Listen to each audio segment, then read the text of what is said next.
I had not touched that old Remington revolver in nearly 12 years. It sat wrapped in oilcloth at the bottom of a cedar chest beneath my bed, hidden under folded blankets, a cracked leather Bible, and letters I never found the courage to burn.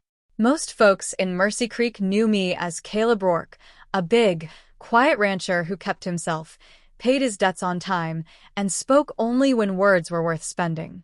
They did not know about the blood on my past. They did not know about the towns I had ridden through with smoke behind me and regret in my mouth.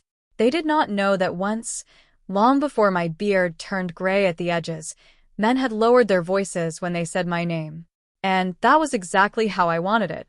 Mercy Creek was the kind of town a man came to when he was tired of running but not yet ready to call himself forgiven. It was small enough that everyone knew when your horse threw a shoe, but big enough that a man could keep his ghosts tucked away if he worked hard and minded his manners.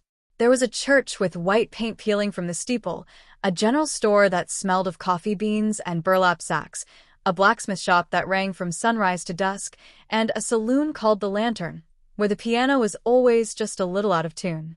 My ranch sat 2 miles east of town, where the prairie rolled like an old blanket under the Texas sun. Every morning, I woke before daylight, fed the horses, checked the fences, and watched the sky turn pink over the mesquite trees. It was simple work, hard work, honest work. That morning began no different. The air was cool enough to make my breath show faintly, and dew clung to the grass around the corral. My mare, Juniper, nudged my shoulder while I poured oats into the trough. "Easy, girl," I muttered, rubbing her neck. "Ain't nobody starving here." She huffed like she disagreed. I was mending a broken gate hinge when I first heard the riders. Not one horse. Not two. A group. The sound came low at first, like distant thunder dragging across the earth. I straightened, wiped my hands on my trousers, and looked toward the road that led into Mercy Creek. Dust rose in the distance. That alone was not enough to worry a man. Travelers came through now and again. Cattle buyers. Drifters. Families heading west with dreams bigger than their wagons. But there was something about the rhythm of those hooves that set my jaw tight. They rode too close together. Too steady. Men who travel honest do not ride like soldiers unless they are soldiers. And these men were not wearing uniforms. I saddled Juniper without thinking much about it, though my hands moved faster than they had any reason to. By the time I reached town, the sun had climbed high enough to throw sharp shadows across Main Street. The riders were already there. 7 men sat mounted in front of the Lantern. Their horses were fine animals, too fine for common outlaws. The men wore dark coats despite the warming day, and each of them carried himself with the lazy confidence of someone used to others stepping aside. At their center sat a tall man with a narrow face, pale eyes, and a black hat pulled low. He had a trimmed mustache and gloves, so clean they looked foolish against the dust of the road. He was smiling. I never trusted a smiling man who had not been told a joke. Sheriff Amos Bell stood on the boardwalk outside his office, thumbs hooked into his gun belt. Amos was a decent man, brave in the way decent men often are, which meant he would stand his ground even when he knew the ground was about to swallow him. "Can I help you, boys?" Amos called. The man in the black hat turned his smile toward the sheriff. "I expect you can," he said. His voice was smooth, almost polite. "Name's Victor Hale. I represent interests moving into this county." "Interests?" Amos asked. "Rail interests. Land interests. Future interests." A few townsfolk had begun gathering near the store and outside the barber shop. Nobody spoke. Even the piano inside the Lantern had gone quiet. Victor Hale eased down from his horse and looked around Mercy Creek like he was inspecting livestock. "This town sits on valuable ground," he continued. "There'll be changes coming. Opportunities for folks smart enough to cooperate. And for folks who don't." Amos asked. Hale's smile widened a fraction. "Well, Sheriff, I've found most people become smart once they understand the cost of remaining foolish." That was when I noticed Mrs. Whitaker standing outside the general store, clutching her apron in both hands. Her husband had died 2 winters before, and she ran the place with her daughter, Elsie. Behind the window, Elsie watched with wide eyes. Hale saw her too. He tipped his hat toward Mrs. Whitaker. "Morning, ma'am. Fine store you have." Mrs. Whitaker said nothing. Hale stepped closer. One of his men followed, a thick-necked fellow with a scar across his chin. "Would be a shame," Hale said softly, "if something happened to it." Amos moved off the boardwalk. "That's enough." Every man in that street felt the air change. Hale did not reach for his gun. That made him more dangerous, not less. He turned slowly toward the sheriff. "I haven't broken any law." "You're threatening people in my town." "No," Hale said. "I'm introducing myself." I stayed near the hitching rail, one hand resting on Juniper's saddle. I told myself not to move. I told myself this was not my fight. Men like Hale came and went. Sometimes they wanted land. Sometimes money. Sometimes fear itself.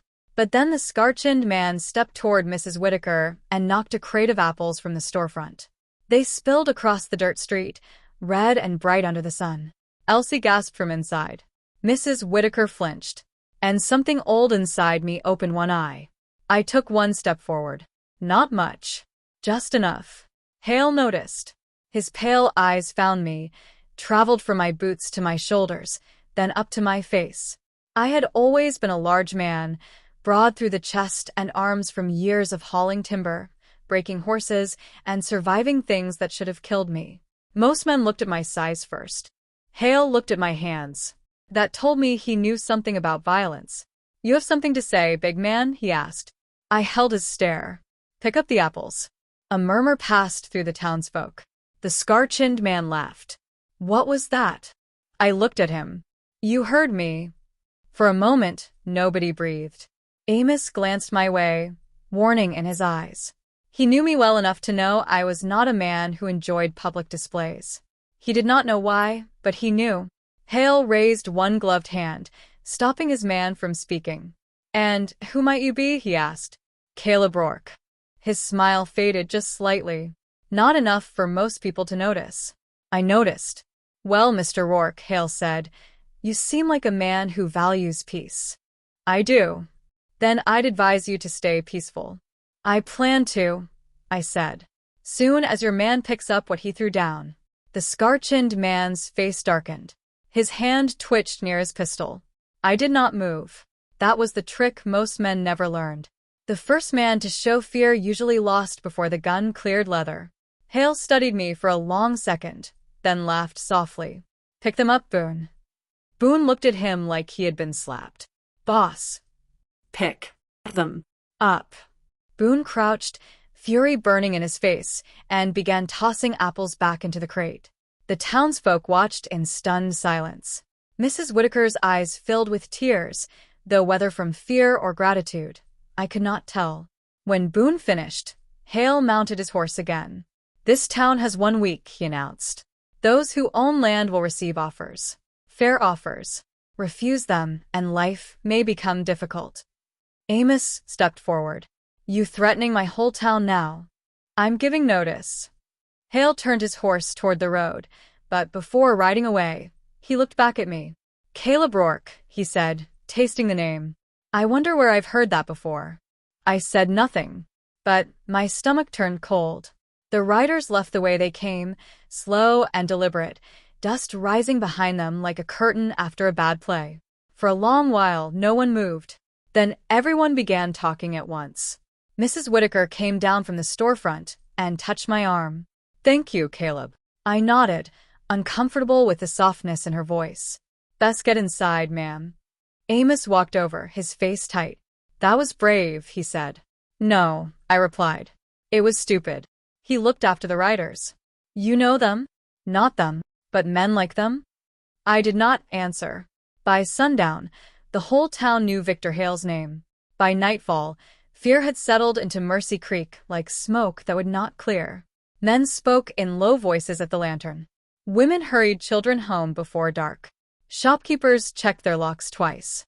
I rode back to my ranch under a sky bruised purple and red. Juniper knew my mood. She kept quiet beneath me. When I reached the house, I unsaddled her, fed her, and stood for a long time in the stable doorway listening to the wind move through dry grass. 1 week. That was what Hale had said. Men like him never waited a week unless they already had knives working in the dark. Inside the house, I lit a lamp and sat at the kitchen table. The place was silent except for the soft tick of the clock on the wall. My supper sat untouched. Beans gone cold. Cornbread hard at the edges. I looked toward the bedroom. For 12 years, I had left the past buried. I had built fences over it, hammered nails over it, prayed over it. I had told myself that a man could become new if he kept his hands clean long enough. But Mercy Creek had women like Mrs. Whitaker, children like Elsie, men like Amos, brave enough but outnumbered, good people who had never asked me for anything except to be decent. And now trouble had ridden in wearing a black hat and a polite smile. I stood. The floorboards creaked beneath my boots as I walked into the bedroom. I knelt beside the cedar chest and opened it. The smell rose immediately. Old leather, Gun oil. Dust. Memory. I moved the blankets aside. Then the Bible. Then the letters. At the bottom lay the oilcloth bundle. My hands paused above it. For a moment, I saw another street in another town. Smoke in the air. A boy crying beside a water trough. My own hand shaking after the shooting stopped. I closed my eyes. "I ain't that man anymore," I whispered. But the silence did not answer. I unwrapped the cloth. The old Remington Revolver lay dark and heavy in the lamplight, its walnut grip worn smooth from years of use. There were scratches along the barrel, each one tied to a memory I wished I did not have. It was not pretty. It was not new. But it had never failed me. I picked it up. The weight of it settled into my palm like it had been waiting. Outside, somewhere in the distance, a coyote cried. And for the first time in 12 years, I knew peace had ended. I didn't sleep that night. The Remington sat on the table in front of me, cleaned, loaded, and staring back like an old friend who knew too much. I turned it slowly in my hands, feeling the weight of every choice I'd ever made pressing through the steel into my bones. Outside, the prairie was quiet, but it wasn't the kind of quiet a man trusted. It was the kind that came before something broke. By the time the first light crawled over the horizon, I was already in the saddle. Mercy Creek looked different that morning. Same buildings, same dust, same wind dragging across the street like it had for years. But something had shifted. You could feel it in the way people moved, quicker, quieter, eyes always watching. Fear had a smell to it, and it was everywhere. I tied Juniper outside the sheriff's office and stepped onto the boardwalk. The door creaked when I pushed it open, and Sheriff Amos Bell looked up from behind his desk, a cup of coffee sitting untouched beside him. "You look like hell," he said. "Didn't sleep." "Me neither." I leaned against the doorframe, arms crossed. "You believe what that man said yesterday?" Amos let out a slow breath. "I believe he meant every word. That makes him dangerous." "He's already dangerous," Amos replied. "Question is how far he's willing to go." I didn't answer right away. Instead, I stepped inside and closed the door behind me. 7 men, I said. Well armed, organized, not drunk, not sloppy. That ain't a gang passing through. "No," Amos agreed. "It ain't. Railroad. Maybe," he said. "Or someone using that story to grab land cheap." I nodded. That made more sense. The railroad excuse had been used before. Buy land cheap, threaten those who won't sell, then flip it for 10 times the value once the tracks come through. Or don't even build the tracks at all. Just take. "What about help?" I asked. "Nearby towns." Amos gave a dry laugh. "Nearest marshal's office is 2 days out. And by the time they get here, this could already be finished." Finished. That word settled heavy. I stepped closer to his desk. "You got deputies?" 2, he said. "Both good men. Both with families." "That means they ain't built for this." Amos met my eyes. "Neither are you, Caleb." I held his stare. "You sure about that?" He didn't answer. For a long moment, the only sound in the room was the faint ticking of that wall clock. Then Amos leaned back in his chair and rubbed his face. "You gonna tell me who you really are?" he asked quietly. I looked down at the floorboards. "Not today." "That man out there, Hale, he recognized something?" "Maybe." And you still don't think this concerns you? I reached for the door. It concerns everyone. That was all I gave him. Outside, the town had begun to wake up, but not in the usual way. There was no laughter, no idle chatter, just whispers, doors opening carefully, eyes tracking every movement. I headed toward the general store. Mrs. Whitaker was already out front, sweeping the dirt from the boardwalk like she always did. But her hands trembled. "Morning," I said.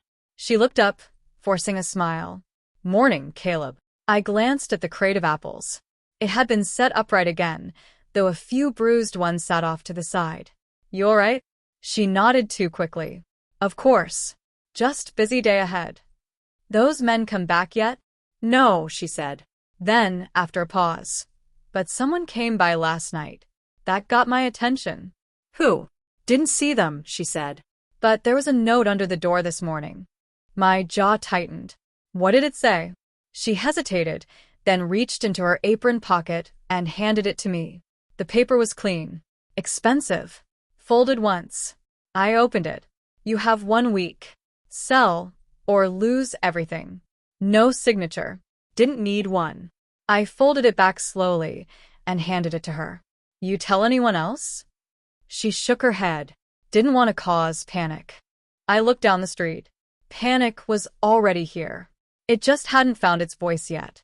"You should stay inside," I said. "And close the store?" she asked. "This is all I have." I met her eyes. "That's why you should stay inside." She didn't argue, but I could tell she wasn't convinced. Most folks never are until it's too late. I stepped off the boardwalk and walked toward the lantern. The doors were open, though it was still early. A few men sat inside, talking low over empty glasses. I pushed through the doors. The piano man wasn't playing. That alone told you how bad things had gotten. "Caleb," someone called. I turned to see Tom Willis, a rancher who owned land north of mine. He was a good man, honest, strong in the way men get when life doesn't give them another option. "You hear?" he asked. "Hear what?" "They're making rounds," Tom said. "Hale's men, going from place to place, talking to landowners." "Offers?" "Threats dressed like offers," he replied. I nodded. "How many visited you?" "2," he said. Said I could name my price. "And?" Tom leaned back in his chair. "Told him I ain't selling." I studied him. "You got a family, Tom. So, you better think real hard about what comes next." His jaw tightened. "I built that land with my own hands," he said. "Ain't some slick-talking stranger gonna take it from me." I understood that. More than he knew, but pride had a way of getting good men killed. "They'll come back," I said. "Let 'em." I didn't push further. Some lessons a man had to learn the hard way. I stepped back outside. The sun had climbed higher now, burning off the last of the morning cool. Dust moved slow across the street, and somewhere in the distance, a hammer rang against metal from the blacksmith shop. Everything looked normal. That was the worst part, because nothing was. I mounted Juniper and rode out of town, heading toward the ridge overlooking Mercy Creek. From there, you could see everything. The road in, the ranches spread across the land, the small cluster of buildings that made up the town. I stopped at the top and looked down. A week. That was what Hale had given them. But men like him didn't wait a week. They tested first. Pushed. Prodded. Found the weak spots. And then they broke them. I scanned the horizon. There. Movement. Far out past the creek, near Tom Willis's land. Riders. 2 of them. I didn't think. I kicked Juniper forward. She took off down the slope, hooves pounding against the dry earth as we cut across the open land. The wind hit my face, sharp and hot, carrying the faint smell of smoke. Smoke. My stomach dropped. By the time I reached the edge of Tom's property, I could see it clearly. His barn. Burning. Flames climbed high into the sky, black smoke twisting upward like a signal. Tom stood in the yard, shouting, bucket in hand. But it was useless. The fire had already taken hold. 2 riders sat off to the side, watching. Hale's men. They didn't move to help. They didn't move at all. They just watched. I slowed Juniper to a stop a few yards away. One of them looked over at me and grinned. Accident, he said. I didn't reply. Tom turned when he saw me, his face red with heat and fury. They did this, he shouted. They. Careful, the rider interrupted calmly. You got proof of that? Tom took a step forward, fists clenched. I moved between them. That's enough, I said. The second rider chuckled. Big man again. I didn't take my eyes off them. You made your point, I said. Now get off his land. The first rider tilted his head. Or what? For a moment, everything went still. The fire crackled behind us. Smoke drifted through the air. Tom's breathing came hard and fast, and my hand rested just above the Remington at my side. I could feel it there, heavy, waiting. The rider's smile faded just a little. You ain't the law, he said.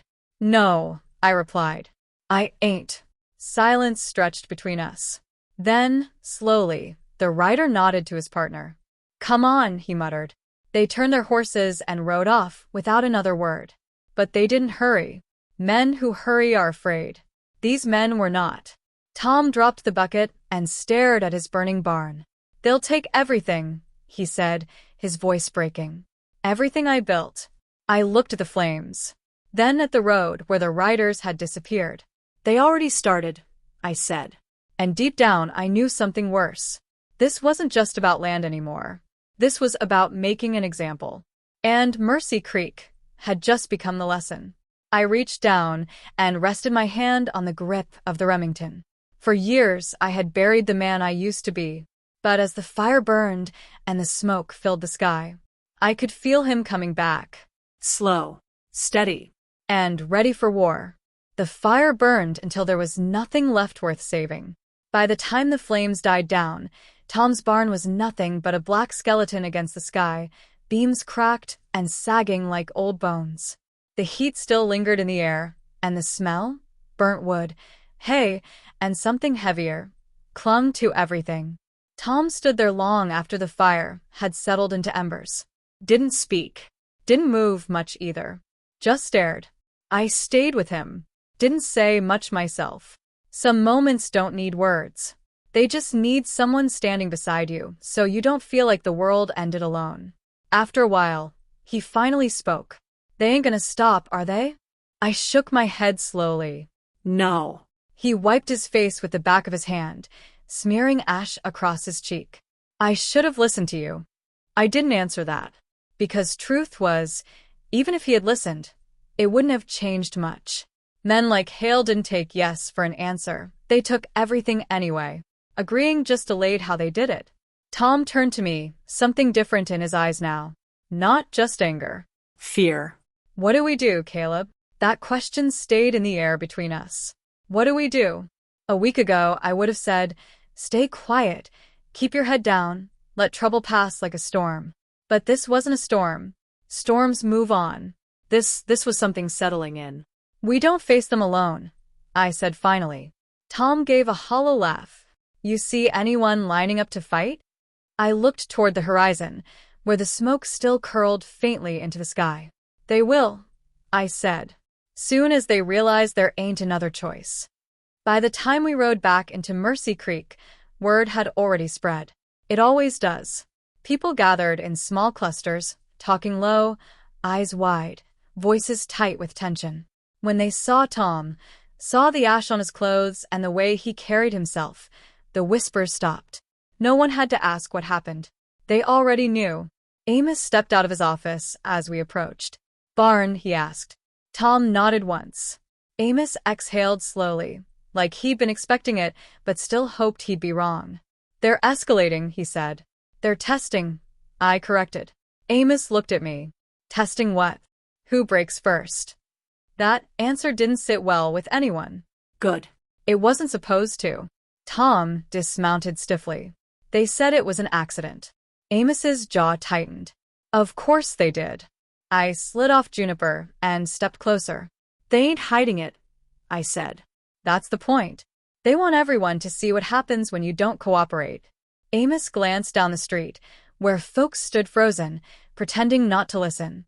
Then we better give 'em something else to see, he said. I raised an eyebrow. You planning to stand in the middle of the street and draw on 7 men?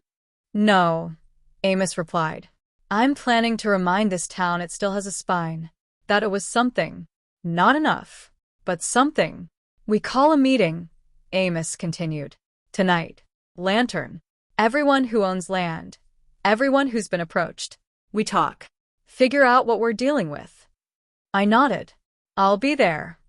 He hesitated, then lowered his voice. And you better start telling me the truth, Caleb. I met his gaze. You don't want that truth, Amos. Try me.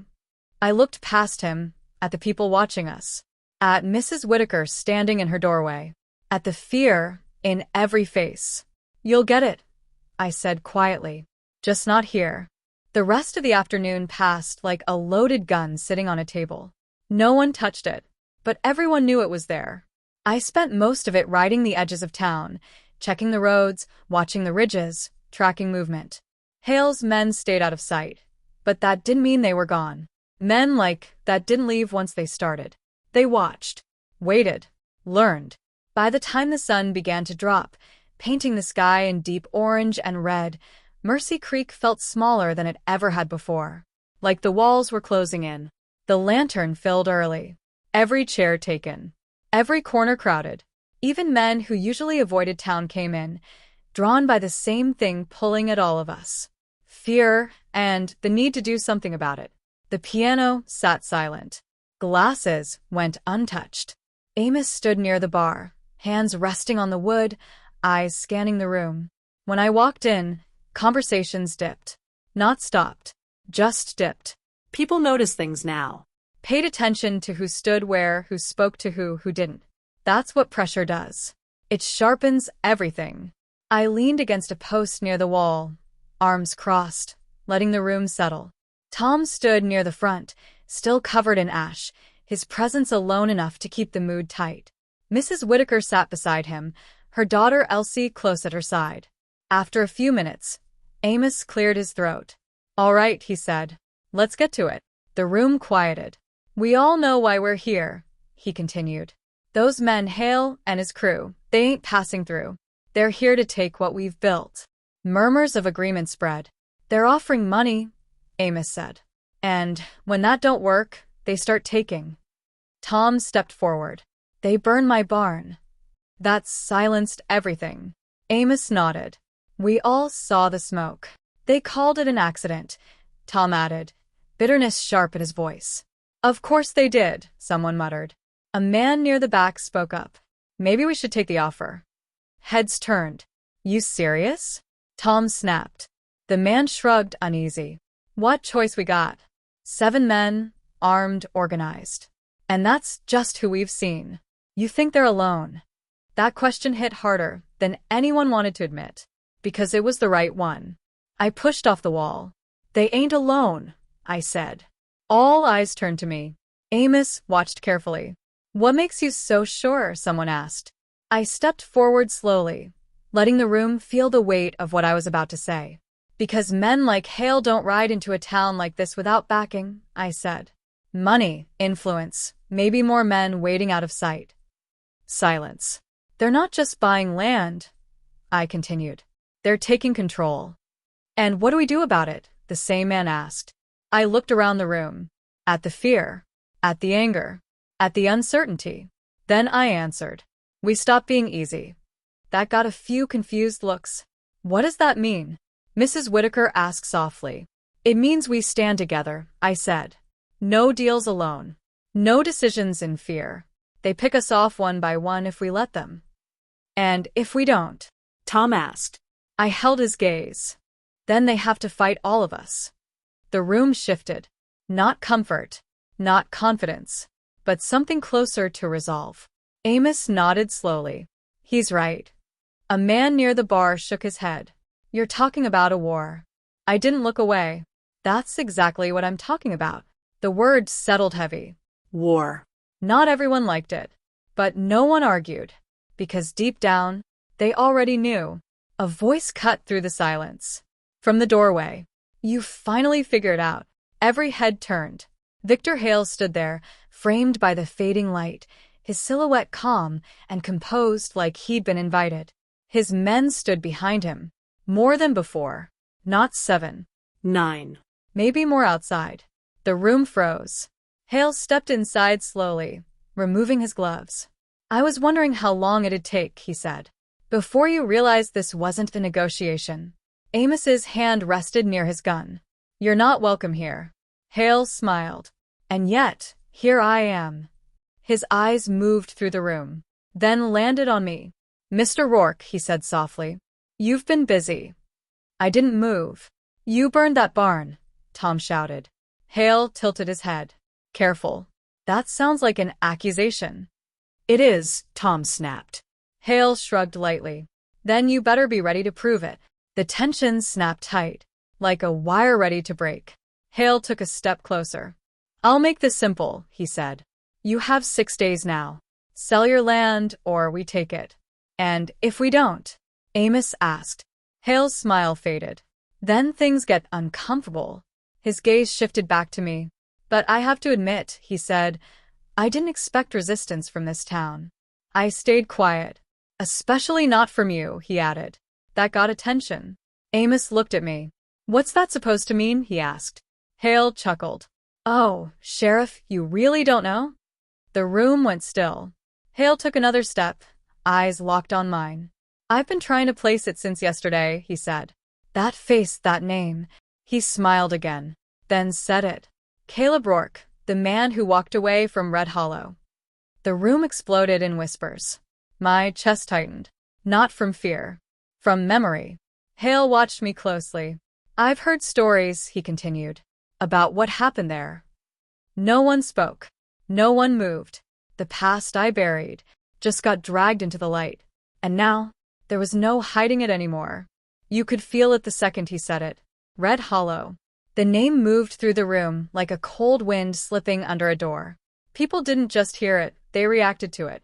Shoulders stiffened. Eyes shifted. A few men exchanged looks like they suddenly realized they'd been standing next to something dangerous, without knowing it. I didn't move. Didn't speak. But inside, something old and buried twisted awake. Victor Hale watched the room take it in, watched the way people looked at me now different. Not just Caleb the rancher. Not just the quiet man from the east side of town. Something else. Go on, Hale said, his voice smooth, almost amused. Why don't you tell them? Silence pressed in from every direction. Amos stepped closer to me, his voice low. Caleb, what is he talking about? I kept my eyes on Hale. He's trying to scare you, I said. Hale smiled. Oh, I don't need stories to scare people. He paused. But this one helps. Tom shifted uneasily. Red Hollow, that was a mining town, wasn't it? Used to be, Hale replied, before it turned into a graveyard. That pulled a few gasps. I closed my eyes for a second. Just a second. And in that moment, I wasn't in Mercy Creek anymore. I was back there. Red dust in the air. Buildings splintered and broken. The smell of gunpowder thick enough to taste. Men shouting. Men falling. A fire that burned through the night and into the morning. And me, standing in the middle of it all with a gun in my hand and no way to take back what had already been done. You don't know anything about it, I said quietly. Hale took another step closer. I know enough, he said. I know a crew tried to take that town, same as I'm doing here. The room held its breath. And I know, Hale continued. One man stood in their way. I opened my eyes and met his gaze. And I know, he finished. By the time it was over, there weren't many left standing. No one spoke. They didn't need to. They were all thinking the same thing. What kind of man survives something like that? Amos turned to me again, his expression harder now. Is it true? I didn't answer right away. Because the truth wasn't simple. It never is. Finally, I spoke. Yeah, I said. It's true. The words landed heavy. Tom stepped back slightly like he needed space. Mrs. Whitaker's hand tightened around her daughter's shoulder. Why didn't you tell us? Amos asked. I looked at him. Because it ain't something I'm proud of. Hale chuckled softly. That's one way to put it. I ignored him. Red Hollow wasn't a fight, I continued. It was a mistake that got out of hand.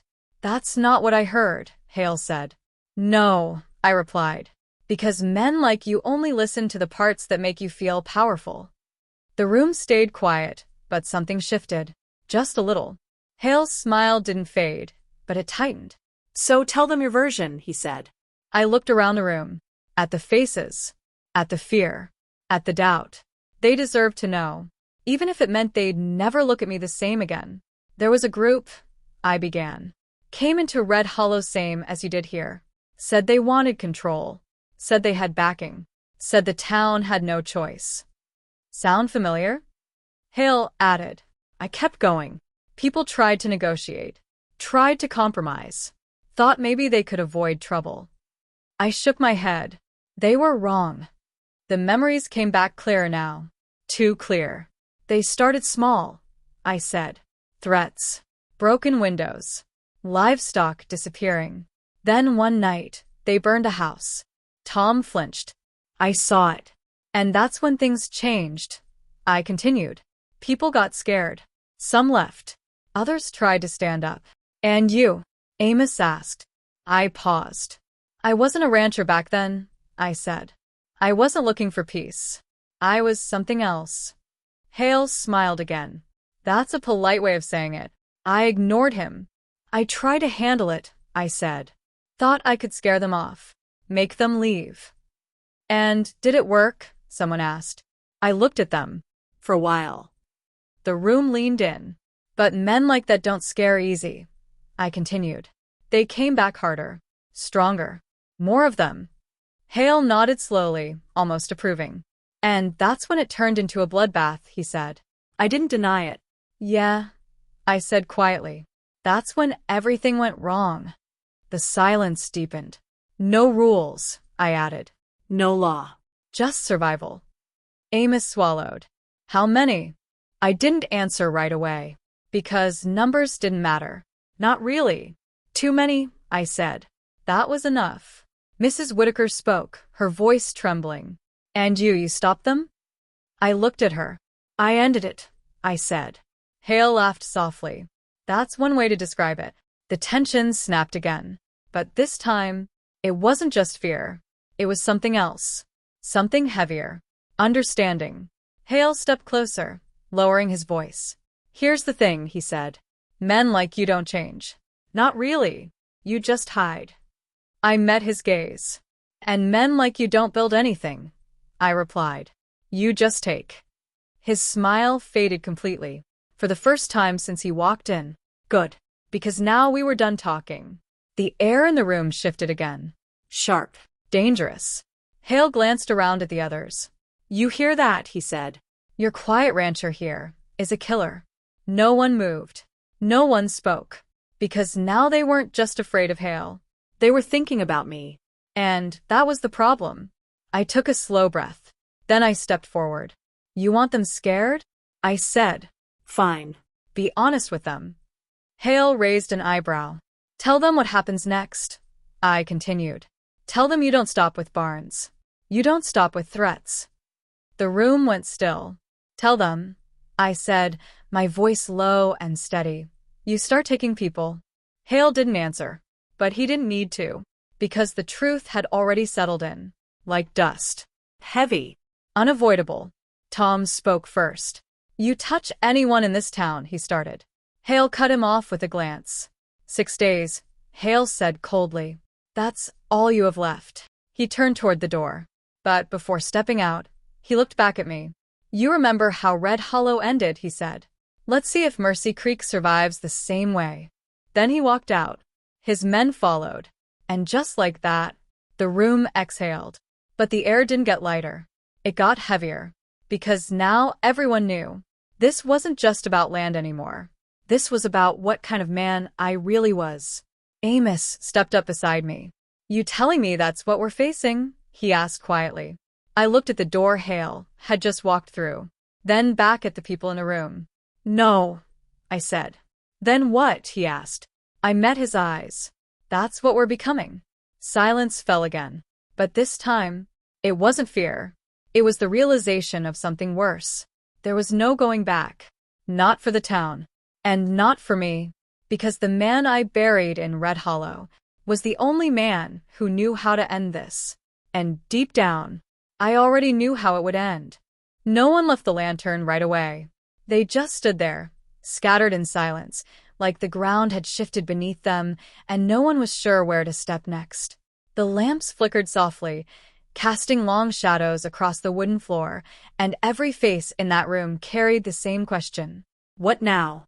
I didn't speak, didn't try to convince them. Men don't follow speeches when fear has already taken root. They follow certainty, or they scatter. And right then, Mercy Creek was standing at the edge of both. Amos finally broke the silence. "All right," he said, voice steady but tight. "We got 6 days." "Less," I corrected quietly. He glanced at me. "What do you mean?" "Hale said 6, I replied. "But men like him don't wait for the clock. They move when they think you're weak." Tom stepped forward, his face still marked with ash and anger. "Then we don't give em that chance." A few men nodded. Others looked unsure. Mrs. Whitaker stood slowly, her daughter holding her arm. "I don't want to leave," she said. "This town, this is our home." That hit harder than anything Hale had said, because it wasn't about land. It was about belonging, about roots, about refusing to be pushed out by men who had no intention of building anything. I looked around the room again, at the hesitation, at the fear. Then I made a choice. "You want to keep your home?"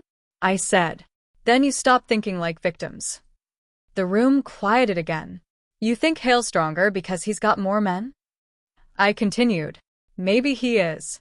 But numbers don't win fights like this." "Then what does?" someone asked. I met their eyes. Control. They didn't understand yet. I could see it. So, I explained. "He controls the pace," I said. "He decides when to strike, where to strike, and who to hit first. That's why you feel like you're already losing."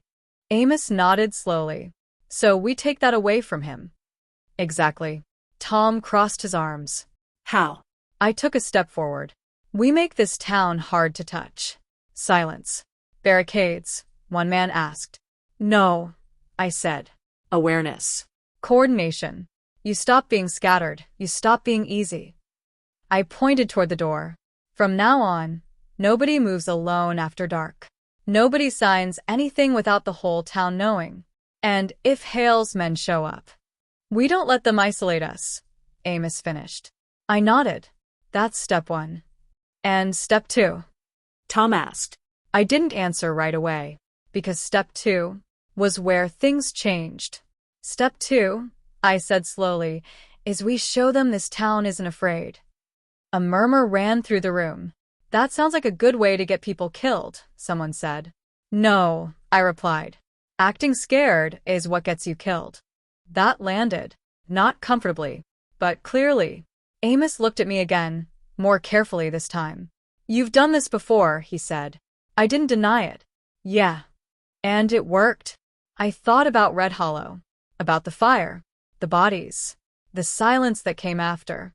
"It ended," I said. That wasn't the same as worked, but it was the truth. By the time the meeting broke, the town had changed. Not safe, not strong, but aware. Men walked home in groups. Lights stayed on longer than usual. Doors were checked twice, then checked again.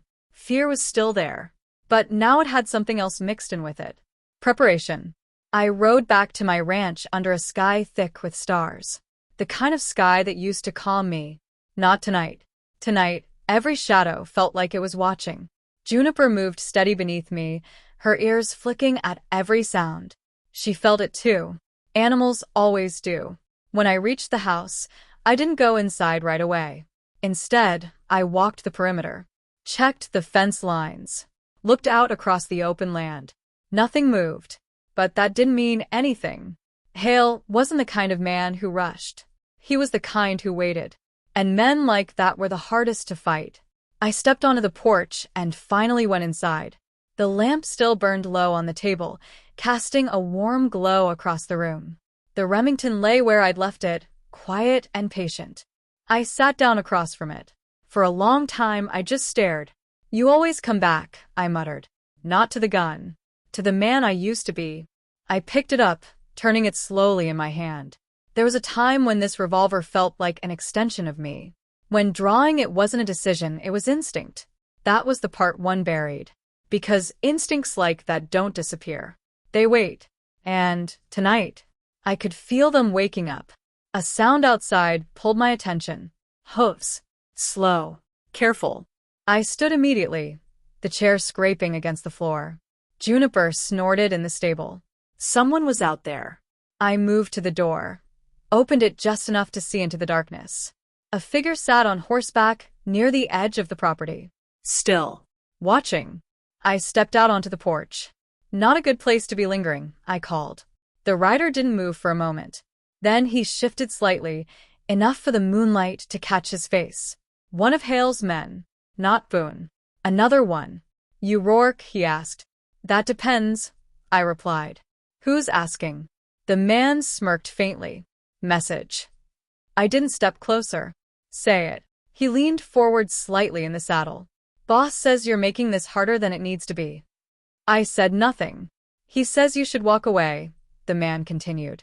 Take your ranch, head somewhere else. Leave the town to sort itself out. That almost made me laugh. Is that supposed to sound generous? It's supposed to sound like your last chance. I stepped down from the porch. Slowly. Deliberately. You ride all the way out here to say that? I asked. The man's smirk faded just a little.